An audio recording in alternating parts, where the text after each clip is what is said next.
Hey everyone, today I'm talking about Glass Road, which is a 2013 release board game designed by Uwe Rosenberg. This one takes around an hour to play and accommodates 1 to 4 players. Now Uwe Rosenberg is extremely prolific and mainly known for his big farming simulating board games, which to be honest don't usually interest me, but Glass Road has always been a game that's interested me and one that I've wanted to try because it has a slightly different vibe and tempo to his other games. So there's quite a few things going on in this game, but it is relatively small and compact in what it does. You've got some card play, you've got some resource management, and you've got some basically a tile placement puzzly aspect to the game as well. And the winner of the game is going to, after 4 rounds, whoever's got the most points is going to be the winner.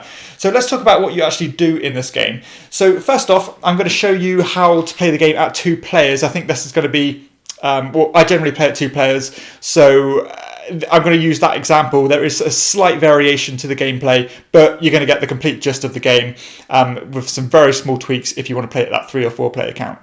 So everybody is going to have a set of cards. You've got 15 cards with all different actions on them. And from round to round, you're going to pick 5 of those cards which you're going to use in that turn. So these do lots of different things, such as letting you get resources, letting you trade resources in for others, letting you kind of cut down some of the woods on your board in order to get other resources and buy new tiles. And the thought process in this are not only thinking about what actions you can take, but also thinking about which actions your opponents are going to take, because you can piggyback off the actions of the other players.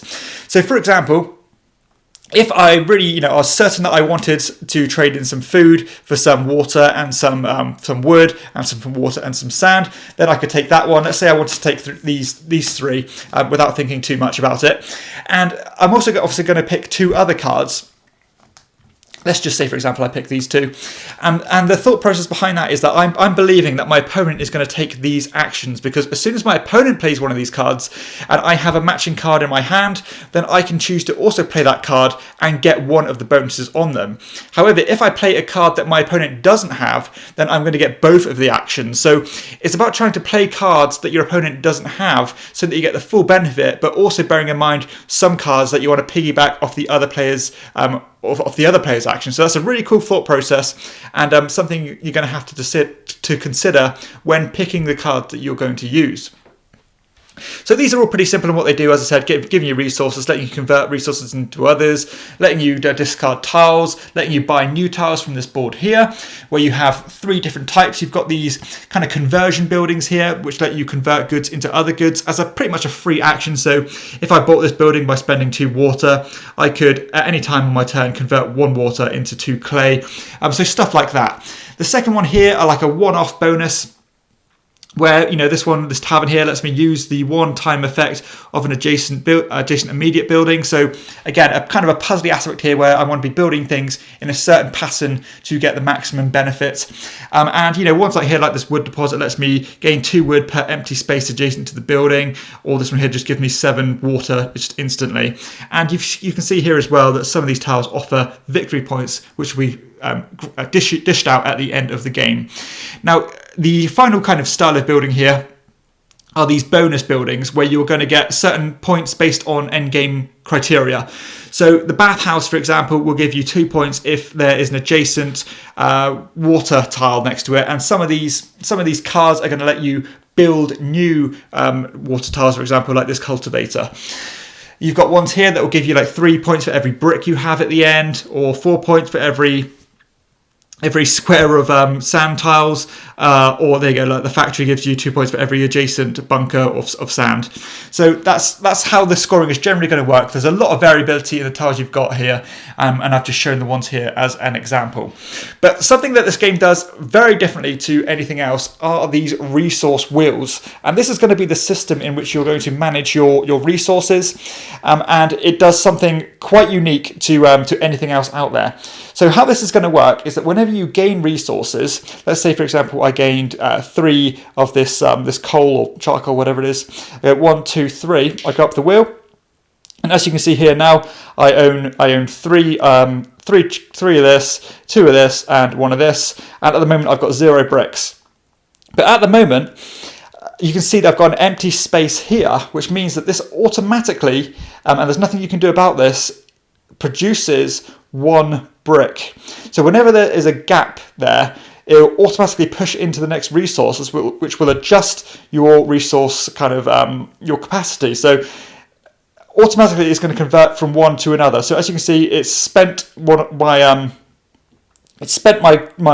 clay. It's taken me one food down, it's taken me one of these charcoal down, and it's produced me a brick because I now have one brick. Now these are more valuable resources. They're going to let you build the better buildings. They're going to be worth points at the end of the game, because you can even see here at the start of the game I've got these kind of printed on the board scoring methods where I'm going to get a point for every glass I've made, a point for every brick I've made, and half a point for every sand I've got. But this wheel works in the exact same way, where again, if I was to move this resource up here, then that would automatically produce me a glass.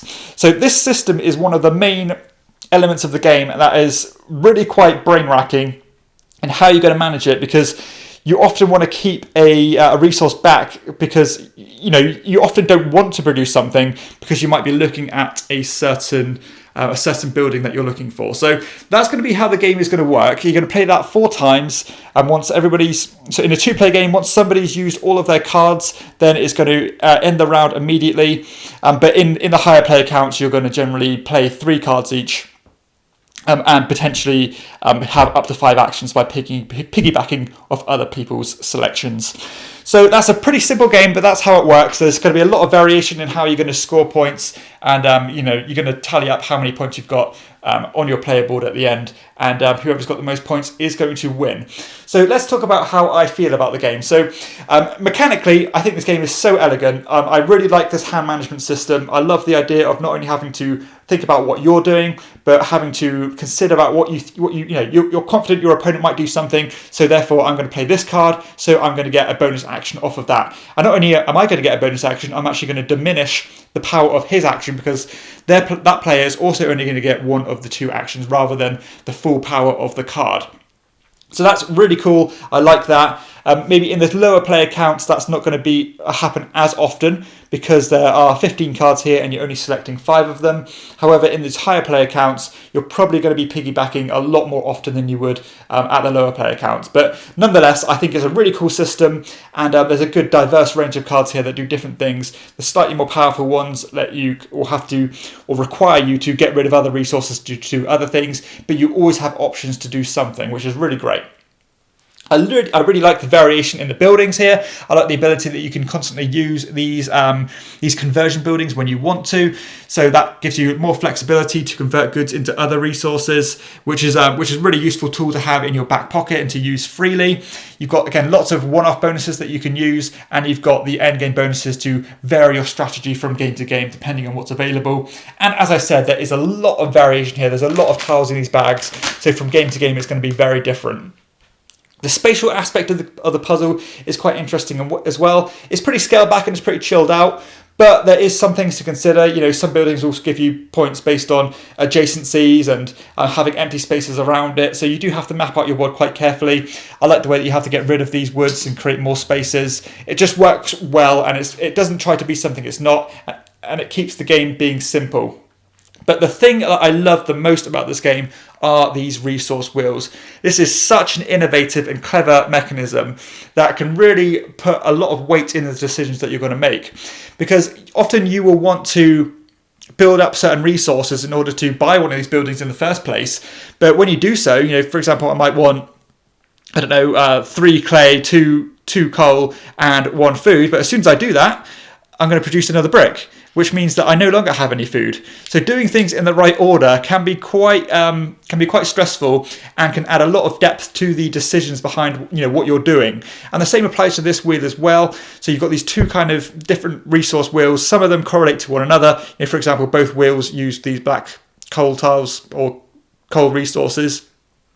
But that system is completely unique, and I've not seen this in any game whatsoever. Just the fact that you've got no choice but to convert some resources into others, I think that's fascinating, and it's certainly the thing I took away from Glass Road. Really like that mechanism. I think it's very clever. But yeah, so in terms of being simple mechanically, some good decisions here. This game does have that in abundance, so really, really nice. Replayability is decent because, as I said, you've got lots of different cards here, and you've got lots of different buildings. Yes, the kind of points system at the end is pretty small gains. You're going to get a few points here and there. It doesn't have those big power moves in terms of getting loads of points. At least I haven't got that. Maybe I'm not very good at it. But yeah, it's a small scale game, and it doesn't pretend to be anything other than that. But yeah, I think it works well for what it does, and the variability is pretty good for a relatively simple game. Interaction, I love the interaction of the cards. I think that's fantastically well done. And of course, you've got the the scarceness of the buildings. If you want a particular thing, your opponents are also drafting from the same board. So it's a matter of prioritizing your actions and getting the things that you want. So some passive interaction there, but some meaningful interaction, mainly through the card system. The production of the game is top notch. It's very nice card stock, really nice tiles. All the player boards are fantastic. The resource wheels work really well. Nice and robust pieces, which is fantastic. So yeah, no complaints whatsoever through the production. It's exactly what I want. Scalability works well as well. I've heard that the solo mode works incredibly well. Again, I haven't played this solo, but it's something I'll be willing to try. And I think I particularly like this at 2 players because you play until one person has exhausted all 5 of their cards, and not only that, it will keep the game definitely falling within that kind of 45-minute mark, which I think is excellent for a game like this. But even if it's on the higher player counts, it's not going to outstay its welcome. It's still going to be a relatively snappy game with a lot of involvement. So yeah, it scales very well. And progression as well. Of course, you're working towards these objectives and these investments that you've bought, and you're constantly tactically managing your player boards here, which is always interesting, and you're going to be focused on your player board at all times. So I think in terms of replayability, in terms of scalability and progression, I think it does a good job of holding a high standard to that.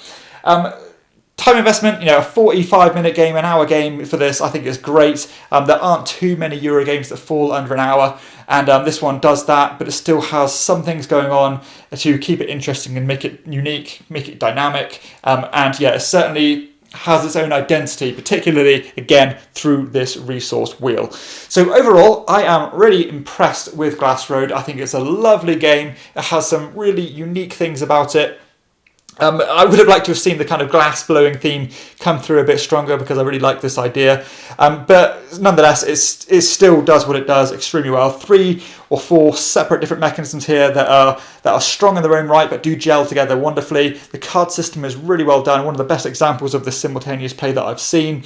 And yeah, just a pleasant game, and it certainly ignited my spark to try more Uwe Rosenberg games because despite him being a massively popular designer, for some reason or another, I just haven't really done a deep dive into his games. I've played a few of them, but have yet to explore the depths of what he's kind of capable of. But yeah, a really nice game, kind of almost an introductory Euro-style game, but one that isn't a brainless game. You do have to consider your options very carefully, and if you do not manage your resource wheel, then you are going to leave yourself backed into a bit of a corner and constantly frustrate yourself. So yeah, like this one, certainly going to be playing this one more, and particularly at the lower player count, I think this is a really strong design. That is Glass Road. This one gets my shield of quality. I really enjoyed it. So I hope you've enjoyed this review of Glass Road. If you have, please hit like and subscribe to my channel and check out my other videos too. For everyone else, I'll see you next time on Chairman of the Board.